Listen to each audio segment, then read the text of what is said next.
Today I'm joined by Gerry Whelan of Archer Glass. Gerry's been with us before, and today we're going to look into a new topic, mirrors.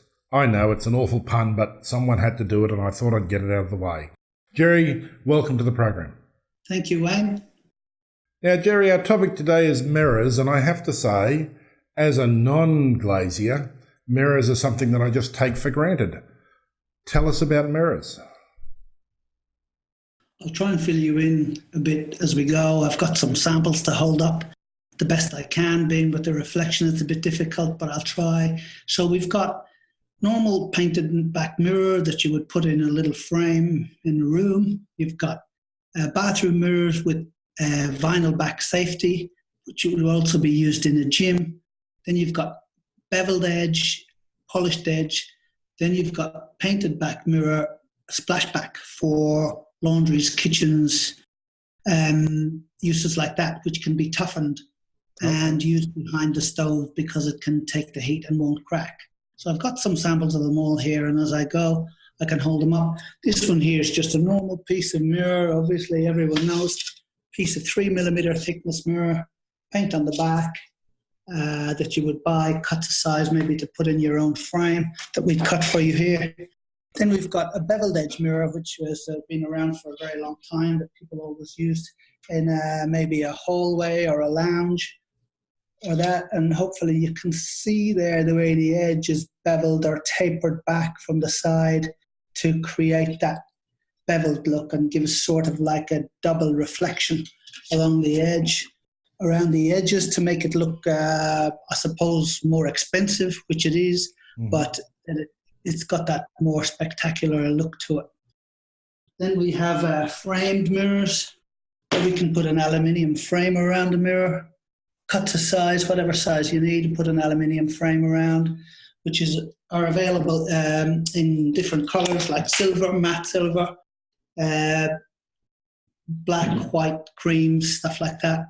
And then we've got the vinyl back here, which is the safety, goes on the back. It's like a strong, thick mesh that if somebody in a gym or a bathroom were to fall into the mirror, maybe with weights in the gym or in the bathroom where they're unprotected, the vinyl on the back would hold the mirror together so it can't crash down and injure you, which makes it a bathroom safety mirror or a gym or other uses in public areas that might be a problem for people falling against them.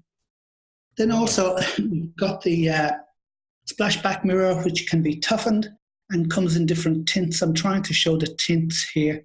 The edges are polished, but this can also be toughened into safety glass and put behind your stove, where it can take the heat of the stove and not crack because of the toughening process. And it comes in 3 or 4 different tints. Hopefully you can tell the difference between them there as I show them up.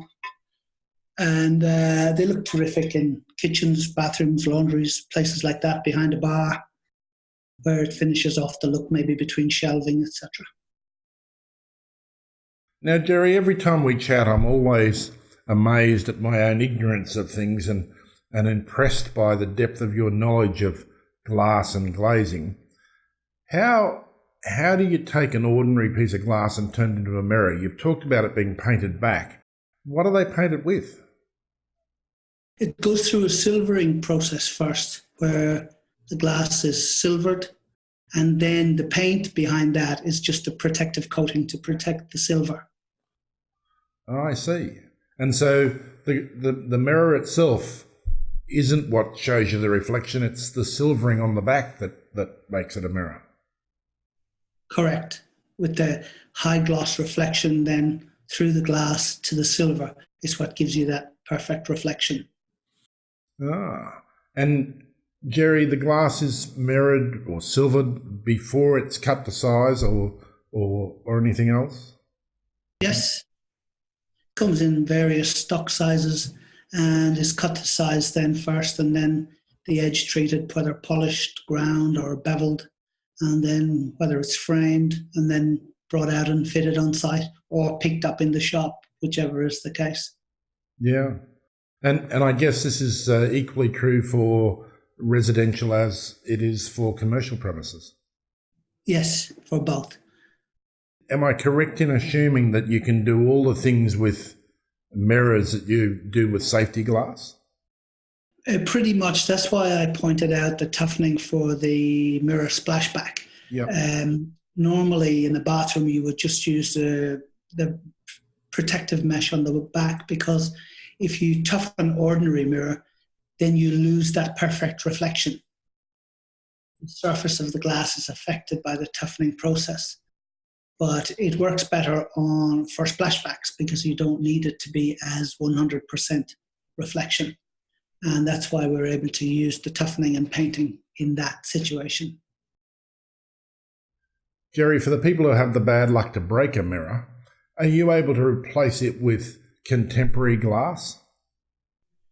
You can, yes. You could change it to glass if you wanted glass instead for some reason, or we can cut the new mirror to size and fit that. Okay.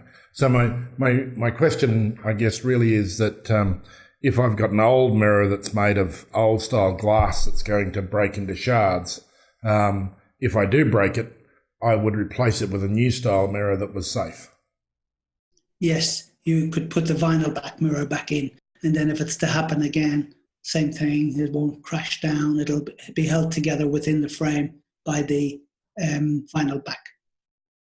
So there's so many puns I could make now about the bad luck you'd have for breaking a mirror twice, but I'll avoid all those puns. Gerry, it's always a pleasure chatting to you when you come on the program. Is there any advice you have for people about looking after and caring for mirrors? Is there anything special they need to do with them? In a bathroom, it's a good idea if you have a silicone seal around the edge, if it's a frameless mirror, and that would stop the moisture from dripping down behind and damaging it. Beyond that, there isn't an awful lot. If it's framed, it's protected by the frame. Beyond that, there isn't very much you can do. They do have a lifespan, usually 15 to 20 years from a mirror before the edge creep starts to come in, and then you need to replace it.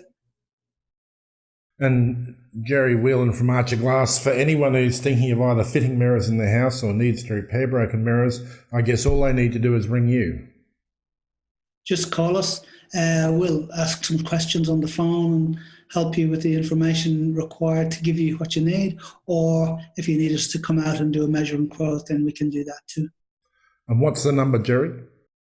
073849 2664. Gerry Whelan, once again, it's been a pleasure having you on the program. Thank you for your time today.